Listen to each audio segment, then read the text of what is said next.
ये किलर इस लड़की को किडनैप करके इसको तेज धार नाइफ से काटने वाला होता है, लेकिन तभी वो देखता है कि लड़की ना तो डरी हुई है और ना ही रो रही है। ये देखकर किलर उससे भी बड़े चाकू से उसे काटने का सोचता है। इतने बड़े चाकू को देख लड़की हंसने लगती है, जिससे किलर उससे गुस्से में पूछता है कि तुम क्यों हंस रही हो। जिस पर लड़की किलर को कहती है कि तुम मुझे नहीं मार सकते क्योंकि मेरा बॉयफ्रेंड मुझे तुमसे बचा लेगा। इस लड़की का नाम दामिनी है, जो स्टेशन पर अपने बॉयफ्रेंड के आने का इंतजार कर रही है। लेकिन उसी टाइम एक किलर वहाँ आकर दामिनी के चेहरे पर स्प्रे मारकर उसे बेहोश कर देता है। लेकिन दामिनी के पूरी तरह से बेहोश होने से पहले वो मुस्कुराती है, क्योंकि उसने अपने ब्लाइंड बॉयफ्रेंड को उसी स्टेशन पर आते देख लिया था। लेकिन किलर जब देखता है कि वो बंदा अंधा है तो वो चुपके से दामिनी को उठाकर वहाँ से ले जाता है, जिससे गौतम को थोड़ा शक होता है और वो दामिनी को आवाज देता है। ऐसे ही थोड़ा इधर उधर ढूंढने पर उसे दामिनी की रिंग मिल जाती है, जिससे उसका शक यकीन में बदल जाता है कि उसकी गर्लफ्रेंड दामिनी किसी मुसीबत में है। अब आगे क्या होता है चलिए जानते हैं दोस्तों। तो कहानी की शुरुआत एक सुनसान जगह से होती है, जहाँ इस कहानी का साइको किलर एक लड़की को बिस्तर पर लिटाकर उसके हाथ पैर बांधकर बिना उससे बात किए उसका सर धड़ से अलग कर देता है। उसके बचे हुए शरीर को ले जाकर एक जगह पर रख देता है। सुबह यह मामला पुलिस तक पहुंचता है। पुलिस एक्शन में आती है और सारी फॉर्मेलिटीज को पूरा कर वहां से चली जाती है। इसी शहर में हमारा हीरो गौतम भी रहता है, जो देख नहीं सकता, मगर उसे दामिनी नाम की एक रेडियो जॉकी को सुनना काफी पसंद था और वो अक्सर उसका शो सुनता रहता था। दामिनी को सुनते सुनते गौतम को उससे प्यार हो गया था, लेकिन अभी तक ये सिर्फ वन साइडेड लव था। गौतम को अच्छी तरह से मालूम होता है कि कब किस समय दामिनी कहाँ जाने वाली है और आगे क्या करेगी, इसीलिए वो अपने दोस्त राजनायकम की मदद से उसको फॉलो करता रहता है। इसी दौरान दामिनी को फॉलो करते हुए वो एक शादी में पहुंच जाता है। गौतम गाना गाकर उसे इम्प्रेस करने की कोशिश भी करता है। थोड़ी देर में वो दामिनी को प्रपोज भी कर देता है, लेकिन दामिनी उसके प्रपोजल को शुरुआत में ठुकरा देती है। पर गौतम के काफी रिक्वेस्ट करने के बाद दामिनी उसे कहती है कि अच्छा ठीक है, कल मैं एक जगह पर जाने वाली हूँ, अगर तुम उस जगह का पता करके वहाँ मुझे मिल गए तो मैं तुम्हारे प्रपोजल को एक्सेप्ट कर लूंगी, साथ ही मान लूंगी कि तुम मुझसे सच्चा प्यार करते हो। साथ ही उसे हिंट देते हुए वो गौतम को कल का प्रोग्राम ध्यान से सुनने को बोलती है। अगले दिन गौतम पूरे ध्यान से रेडियो पर दामिनी का प्रोग्राम सुनता रहता है। दूसरी तरफ दामिनी रात के समय गौतम का एक रेलवे स्टेशन पर इंतजार कर रही थी, क्योंकि उसे पूरा भरोसा था कि गौतम जरूर आएगा। मगर काफी देर तक इंतजार करने के बाद भी गौतम नहीं आता और उसके बदले वो साइको किलर वहाँ आ जाता है, जो दामिनी के चेहरे पर स्प्रे करके उसे बेहोश कर देता है। लेकिन बेहोश होने से पहले दामिनी गौतम को वहाँ आते हुए देख लेती है और उसके चेहरे पर एक मुस्कुराहट आ जाती है। गौतम दामिनी के पास आते ही उसके परफ्यूम की खुशबू को सूंघ लेता है। गौतम दामिनी को आवाज लगाते हुए बेंच की तरफ बढ़ता जाता है, मगर दिमाग से शातिर साइको किलर बड़े ही शांति से दामिनी को अपने कंधे पर उठाकर गौतम के सामने से निकल जाता है। ये सीन सुनने में जितना अच्छा लग रहा है, उससे कई गुना ज्यादा ही बोन चिलिंग एक्सपीरियंस देने वाला है। खैर, गौतम को लगता है कि यहाँ कुछ तो गड़बड़ है, इसलिए वो पुलिस को कॉल करके यहाँ बुला लेता है और जो हुआ वो बताते हुए कहता है कि दामिनी को उसी साइको किलर ने अगवा कर लिया है। वहीं वो साइको किलर दामिनी को एक जगह लाकर उसके हाथ पैर काटने को तैयार ही था कि तभी उसकी नजर दामिनी के चेहरे पर जाती है, जिस पर किसी प्रकार का कोई डर नहीं था, बल्कि वो उल्टा मुस्कुरा रही थी। किलर उससे पूछता है कि तुम मुस्कुरा क्यों रही हो और तुम्हारे चेहरे पर कोई डर क्यों नहीं है। दामिनी उसे बताती है कि आज से ठीक 7 दिन बाद मेरा जन्मदिन है और मेरे जन्मदिन तक अगर मैं गौतम तक नहीं पहुंच पाई तो वो मुझे कहीं से भी ढूंढ निकालेगा। ये सब सुनकर किलर दामिनी को नहीं मारता और उसके चैलेंज को स्वीकार कर लेता है। थोड़ी देर बाद किलर बाहर जाकर एक प्रोस्टिट्यूट को बुक करता है और बेहोश करके अपने यहाँ ले आता है। दामिनी की जगह उसके हाथ पैर बांधकर उसका भी सर धड़ से अलग कर देता है। इतना सब करने के बाद किलर दामिनी से कहता है कि जब गौतम तुम्हारी खोज करते हुए यहाँ आएगा तब मैं उसका सर काट के तुम्हारे हाथ में और तुम्हारा सर काट के उसके हाथ में रख दूंगा। अगले दिन किलर प्रोस्टिट्यूट की बॉडी को बाहर फेंक देता है। जल्दी ही पुलिस भी वहाँ पहुँच जाती है। पुलिस ऑफिसर मुथु कमिश्नर को बताता है कि दामिनी के पिता ने कंफर्म किया है कि ये बॉडी दामिनी की नहीं है। बॉडी की बात सुनकर गौतम भी वहाँ पहुँच जाता है और स्मेल से वो भी समझ जाता है कि ये दामिनी नहीं है। गौतम फौरन सुशीला नाम की साइकेट्रिस्ट के पास जाता है। जाकर वो उन्हें बताता है कि दामिनी अभी भी जिंदा है। डॉक्टर सुशीला बताती है कि ऐसा होना तो नहीं चाहिए, क्योंकि वो किलर जिस भी लड़की को किडनैप करके ले गया है उसे मारकर ही छोड़ता है। फिर दामिनी के केस में ऐसा क्या अलग हुआ? साइकेट्रिस्ट गौतम को हौसला देते हुए कहती है कि 1.5 साल से पुलिस उसके पीछे पड़ी है, मगर अभी तक उसे नहीं पकड़ पाई। शायद इस बार तुम उसे पकड़ सकते हो। लेकिन फिर भी गौतम पुलिस कमिश्नर के पास जाता है उनसे मदद मांगने के लिए। वहीं पर अकबर नाम का कांस्टेबल उसे कमला नाम की एक एक्स पुलिस ऑफिसर के बारे में बताता है जो पहले इस केस पर काम कर चुकी थी। कमला का पता निकालकर गौतम फौरन उसके घर पहुंचता है और उसे दामिनी के बारे में सब कुछ बता देता है। लेकिन कमला उसे यहाँ आने के लिए मना कर देती है, साथ ही उसे अनाप शनाप बोलने लगती है। दरअसल एक एक्सीडेंट में कमला ने अपने दोनों हाथ पैर खो दिए थे। इसके बाद से वो व्हीलचेयर के हवाले हो गई थी। इससे गुस्सा होकर गौतम उसे एक थप्पड़ मारकर वहाँ से चला आता है। दूसरी तरफ पुलिस वाले भी उस प्रोस्टिट्यूट के इलाके में पहुंचकर एक औरत से पूछताछ करने लगते हैं। औरत कहती है कि कल रात रानी ने मुझे फोन किया था और बता रही थी कि वो अपने कस्टमर के साथ है। उसका कस्टमर उसे अच्छी सी गाड़ी में कहीं ले जा रहा था। वो दिखने में भी काफी अच्छा था। इस तरह की कुछ जानकारी इकट्ठा कर पुलिस को पता चलता है कि किलर एक अमीर आदमी है। उसकी उम्र तकरीबन 28 से 30 साल के आसपास की है। उसकी 1 या 2 लग्जरी कार भी होगी। खैर उसी रात कमला अपनी माँ के साथ गौतम के घर पहुँचती है। इस बार उसने सोच लिया था कि वो गौतम की मदद करेगी और अब वो एक भी लड़की की जान नहीं जाने देगी। कमला कहती है कि सबसे पहले तो हमें इस केस की पूरी जानकारी इकट्ठा करनी होगी जो कि अभी सीआईडी के पास है, इसलिए हमें वहाँ से सारी जानकारी लानी होगी। दरअसल 1.5 साल पहले वो इस केस पर काम कर चुकी थी। इसी वजह से उसे मालूम था कि सबूत और डिटेल्स कहाँ रखे हैं। कमला की मदद से गौतम सीआईडी के ऑफिस तक पहुँच जाता है। जब गौतम अलमारी खोलने ही वाला होता है तब एक आदमी पीछे से उसे पकड़ लेता है। तभी मुथु अपने घर की चाबी वापस लेने के लिए ऑफिस में आता है। मुथु को थोड़ा शक होता है पर वहाँ कोई नहीं था। मुथु के जाने के बाद हमको पता चलता है कि ऑफिस में दूसरा इंसान अकबर था और उसने ही उसको छुपा दिया था। कांस्टेबल अकबर गौतम की मदद करते हुए सभी डिटेल्ड पेपर्स की जेरोक्स कॉपी उसे दे देता है। खैर डिटेल्स को घर ले जाकर जब कमला उसको स्टडी करती है तो उसे पता चलता है कि अब कुल मिलाकर 14 लड़कियां गायब हुई हैं। उनमें से 4 तो प्रोस्टिट्यूट हैं और बाकी सभी लड़कियां अपनी फील्ड में काफी सक्सेसफुल थी। इसी तरह जो लड़की किडनैप हुई वो दिन दहाड़े रोड से गायब हो गई। गौतम पुलिस की टीम के साथ सभी विक्टिम्स के घर जाकर किडनैपिंग के बारे में पूछता है। सभी का कहना था कि घर लौटते वक्त रास्ते से उनकी बच्ची गायब हो गई थी। ये सारी बातें सुनकर गौतम हर जगह पर जाता है जहां इन लड़कियों को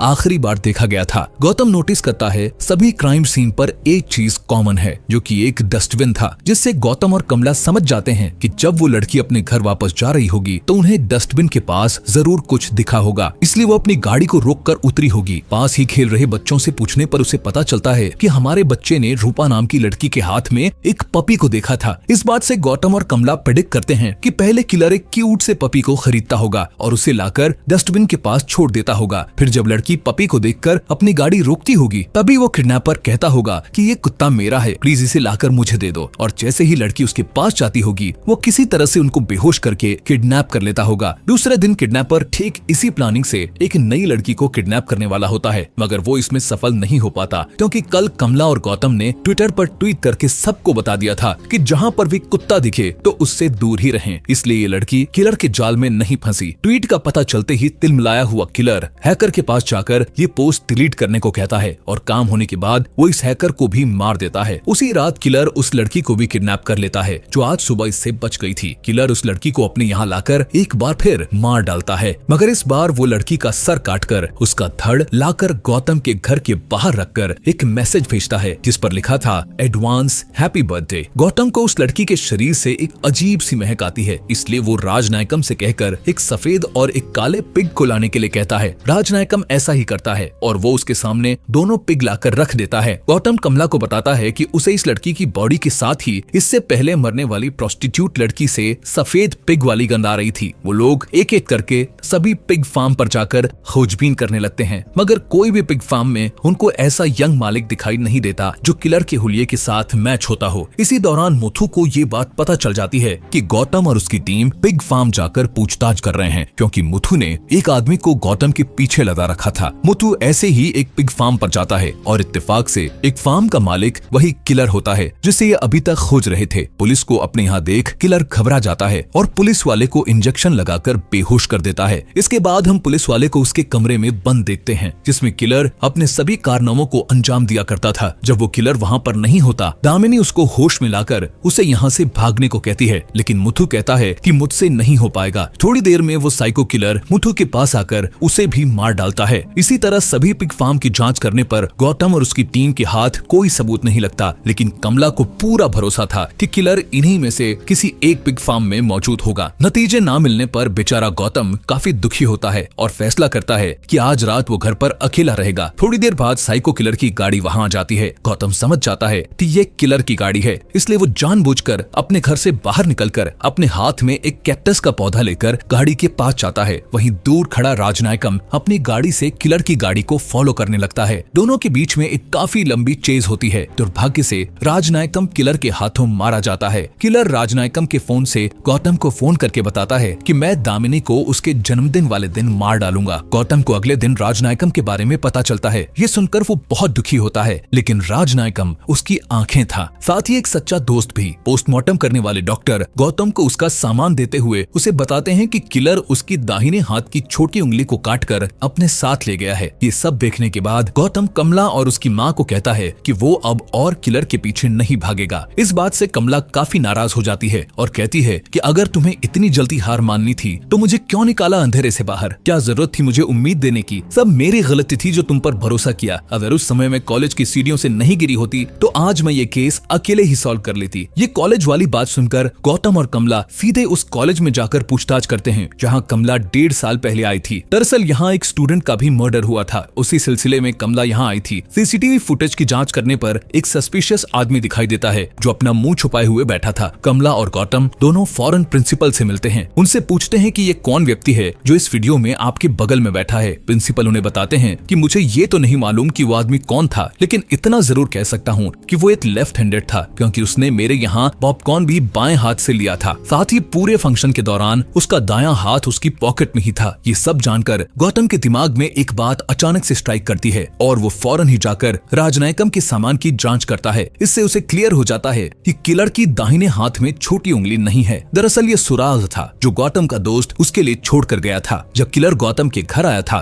तभी गौतम ने उसकी गाड़ी का माप ले लिया था। इसी की मदद से वो अलग अलग कार बनाने वाली कंपनियों में पूछताछ करता है और आखिरकार उन्हें सफलता मिल जाती है। एक कार कंपनी वाला बताता है कि ठीक आपके बताए अनुसार अंगुलीमाल नाम का एक आदमी है जिसके नाम एक होटल है और एक पिग फार्म भी है। किलर का पता कर कमला और गौतम उसी पिग फार्म पर जाते हैं, मगर वहाँ उन्हें पता चलता है कि अंगुलीमाल अभी बाहर गया है। इसी मौके का फायदा उठाकर गौतम उसके ऑफिस की छानबीन करने लगता है। इसी खोज पड़ताल में गौतम को एक मैप मिलता है जो लाकर वो कमला को दिखाता है। यहाँ से सीन शिफ्ट होता है और हम एक बार फिर दामिनी को देखते हैं इस बंद कोठरी में। दामिनी को एक औरत दिखती है जो कई सालों से यहाँ कैद है। दामिनी के पूछने पर वो बताती है कि मेरा नाम रेचल है। रेचल अंगुलीमाल की टीचर थी। अंगुलीमाल एक अनाथालय में बड़ा हुआ था। बचपन में रेचल ने किलर को सजा दी थी, उसी का बदला अंगुलीमाल आज उससे ले रहा है। दूसरी तरफ कमला मैप पर माचिस की तीलियां लगाकर गौतम के लिए मैप को समझने में आसान बना देती है। गौतम भी उंगलियों के सहारे मैप को याद कर लेता है। गौतम और कमला ठान लेते हैं कि ये दोनों जाकर दामिनी को वहाँ से छुड़ा लेंगे। कमला दिशा बताती है और गौतम ड्राइविंग करता है। अंगुलीमाल दामिनी को एक जगह लाकर एक कुर्सी पर बैठा देता है और उसके सामने उसकी टीचर रेचल भी होती है। असल में अंगुलीमाल के बचपन में जो घटना हुई थी उसको रिक्रिएट करता है। उसकी टीचर रेचल ने उसे बचपन में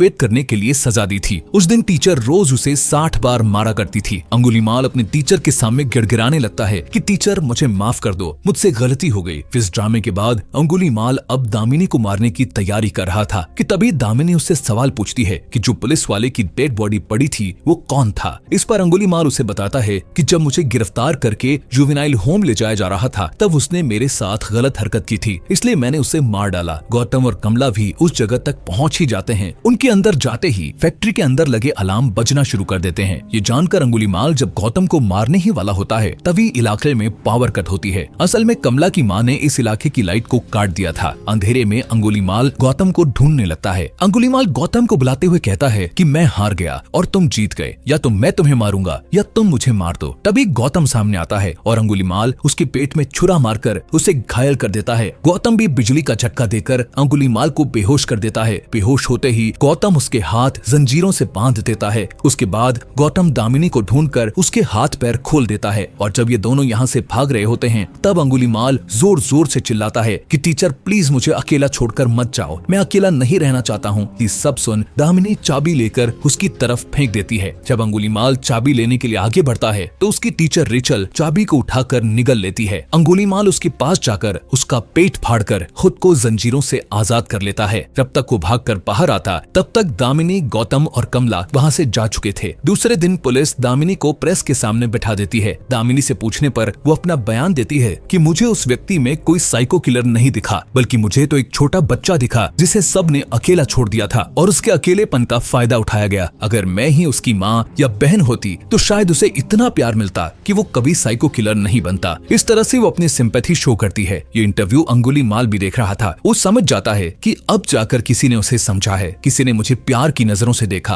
अपनी गलती और हार मानकर अंगुलीमाल एक पहाड़ से कूदकर अपनी जान दे देता है। इसी के साथ आज की फिल्म का यही अंत होता है।